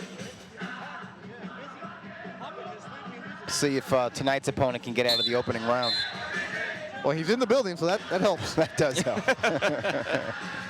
Keep sending your tweet just like Mr. Boxing Guru is sending right now. Everybody out on Friday night. Veronica Villela in Monterey Park. Thank you for watching on your Roku. Third round scheduled for 6. Navarro in white and blue. Sharapov all black. Ran into him in the lobby today. Like, how do you say your name? He says Sharapov. So I'm trying my best. Sharapov. Speaks 4 different languages. English, Russian, and is native from Kyrgyzstan. He said there's another regional language that he speaks. Kyrgyzstan in Central Asia, along the Silk Road. Tian Shan Mountains surround it. Now calling Kissimmee, Florida. Spring training home for a lot of baseball teams home. Navarro swinging and missing with that uppercut.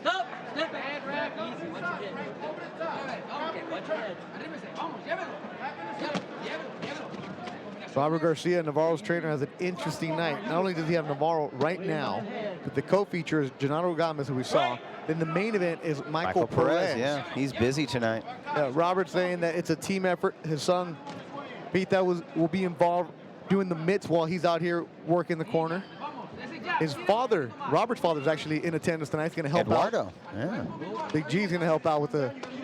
Also, Mikey Garcia's back there, so it's a family affair helping everybody out. Yeah, the family that really sparked boxing in Oxnard, California. 2 or 3 decades ago. It started on the amateur level, and so many of these guys blossomed as pros. Robert Garcia and then Fernando Vargas, who was trained by his father. How about this Robert schedule? I'm never complaining about driving.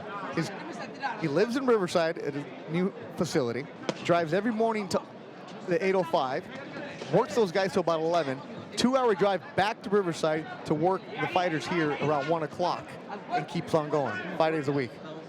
That's the work ethic that he got from his father. His father was, he worked in the strawberry fields in Oxnard, and he would work all day and then train all night at La Colonia Boxing Club in Oxnard. Yep. And his dad cultivated a future world champion in his own son, Robert, but also a U.S. Olympian and two-time junior middleweight champion, Fernando Vargas. That's all being taught to Jonathan Navarro, the fighter in the white and blues. In with Farkas Sharipov. 10 seconds to go in the third round. It's scheduled for 6th, second bout of the night. Golden Boy Promotions on the road in Indio, California at the Fancy Springs Resort Casino. Fight fans, you want to save these dates? Mark these dates on your calendar for the real fight fans you do not want to miss. October 7th, Golden Boy Promotions at the Velasco Theater in downtown LA. November 4th, Golden Boy Promotions at the Velasco Theater in downtown LA. But on November 18th, right here at Fantasy Springs Casino, live on Estrella TV, Mauricio Maestro takes on Pablo Cesar Cano. Right here, ladies and gentlemen, we know Pablo Cesar Cano, Mauricio Herrera, they bring it. These are two fighters that are going to go to war right here inside of Fantasy Springs Resort Casino. So get your tickets before they sell out. Fantasy Springs Resort Casino box office. Herrera, Cano, here, November 18th, Fantasy Springs.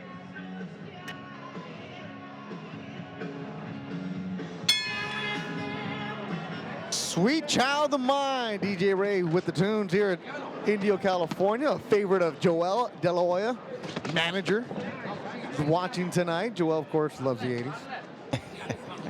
As Steve Kim does. Oh, so do I. As you found out at the gym this morning, huh? They play the 80s just for you, Kimster. Oh boy, when Buffalo Stance came on from Nana Cherry, boy, I hit that treadmill, I tell you.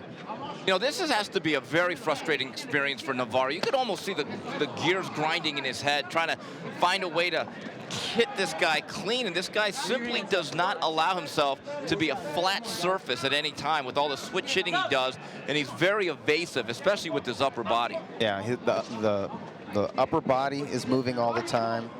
His entire body is moving with his lateral movement. And as you said, the angles are always changed. There's never a flat surface. He's southpaw, he's orthodox, but he's always got his shoulder forward. Navarro, 20 years old. 15 total pro rounds coming into this fight. Last 3 wins were by second round KO. Well, he's grinding it out tonight against Frank Sharipov, the crazy Russian with the nickname. I see where he gets that nickname. He's got a crazy style. And this is the definition of unorthodox. Sharipov walking around. At the Fancy Springs, they have a lot of the displays of the fighters that have been here. And you see Oscar's face or some of the other fighters have been headlined here at the Special Event Center. And he was just enjoying it, taking pictures of those guys. He's just a fight fan. Speaking of which, the special guest of the venue this weekend was the Blade, Iran Barkley. Oh, yeah. Hard-hitting middleweight of the 80s and 90s. Always had the number of one, Thomas Hitman Hearns. Yep, shocked the world in his first fight with Tommy Hearns. I believe that was that 1988? 88 or 89. 89, yeah. Knocked him out in 3 rounds to earn the WBC middleweight title. And then some years later in the early 90s, they fought as light heavyweights. And he took Tommy Hearns' WBA light heavyweight title with the majority decision, I think. Also involved in the fight of the year, I believe, in 88 or 89 against the great Roberto Duran in Atlantic City. That's right, that was 89. That was Ring Magazine's fight of the year, and I could watch that fight every day for the rest of my life. I actually did watch it every day because my brother recorded it on VHS, which is a tape which you kids will figure out. Just Google it. And it was on loop at home, and my brother showed it to me last night. That's the fight that just got me really into boxing. I was around 10 years old. I was like, wow, this is great. That's a perfect fight to get into boxing because they had everything. They had the skill, the technique, and the heart, and the guts. I got to go find my way to both fight fighters. The Blade. Yeah. I thought it was the only Barkley around was Charles Barkley. And I was like, no. Going to the 5th round, Navarro and Sharipov. Well, right now is a great time to say happy birthday. Our main event tonight, Michael Perez, Peter Petrov. eliminator. Who is Michael Perez? He's from Newark, New Jersey, Puerto Rican blood. 2008 National Golden Gloves lightweight champ. He was a good amateur, and he's a well-schooled pro.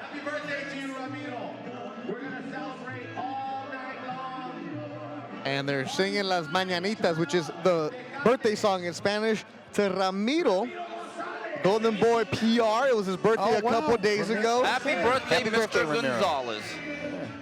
Former La Piñon rider, and here's some highlights from this fight. And Navarro was able to... That was bonus coverage with Jonathan Navarro and Frank Sharipov. Navarro went on to get the unanimous decision, hard-earned 6 rounds. He's now 7-0 with 5 KOs. Back inside the arena, they're starting to tear down the ring. 7 fights were held inside that ring, action-packed from the moment we stepped into Fantasy Springs. Bethel Duran, Doug Fisher, and Steve Kim. Good night of boxing, fellas. It started out great with Basti Samir coming off a 3-year layoff against a very game Ade Shabazz, who was coming off a 2-year layoff. And these guys knocked the rust off as they knocked each other around the ring. After that, it was Jonathan Navarro, mentioned him, got the unanimous decision, 6 rounds against Sharipov. A learning experience for the 20-year-old Jonathan Navarro. It's not always going to be easy, especially against a guy who's a veteran at the age of 32 who's going to make some.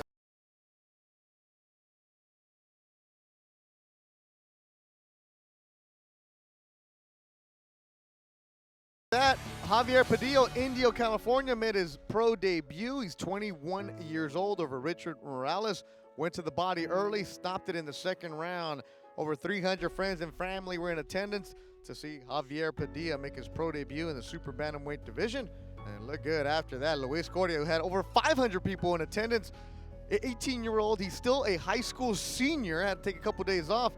He had an impressive 2nd round KO over Noe Munoz. And Alexis Rocha, Santa Ana's own, 1st round stoppage, and he's coming into his own quickly at the age of 19. He is a big welterweight prospect with a lot of power, but with each fight, we're seeing more of his technique evolve. And Steve, Genaro Gamez, woo, biceps.